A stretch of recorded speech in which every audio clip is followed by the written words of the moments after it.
heavily Yeah. on the side of things, and then you got a role at Accenture as Salesforce as your client. The fascinating thing about Salesforce is we've actually had Ryan come on board. He's an Accenture consultant as well. One of the smartest people I know, just very eloquent and Yeah. very good with the developer overseas type of work, having them develop applications for certain clients.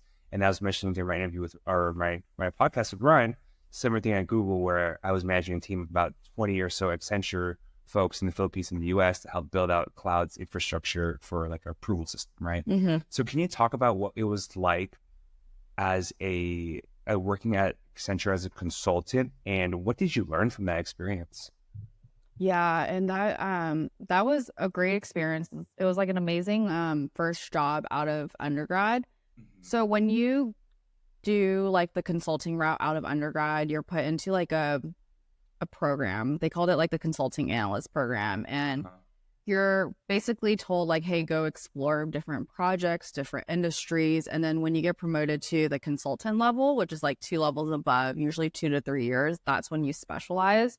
So from Mhm. that aspect, it was really cool. Like coming from someone who had no consulting experience, Accenture is obviously like a very tech consulting heavy Yeah. company. So for those of you who don't know what that means, like a lot of Accenture's work is rolling out like large scale digital transformation. So helping a lot of clients build out new like cloud infrastructure, build out new CRM systems or ERP systems, and basically all these systems that help these companies like run their business.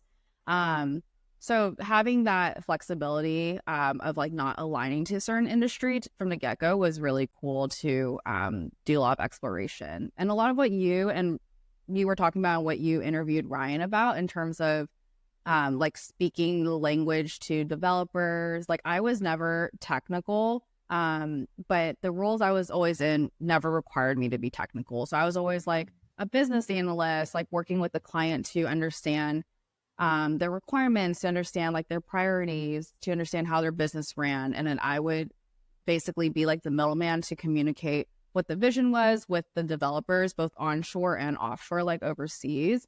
But in that, like I guess in that growth in that role, like I grew into like a work stream leader. So like I had my own work stream, like had Wow. management experience as well.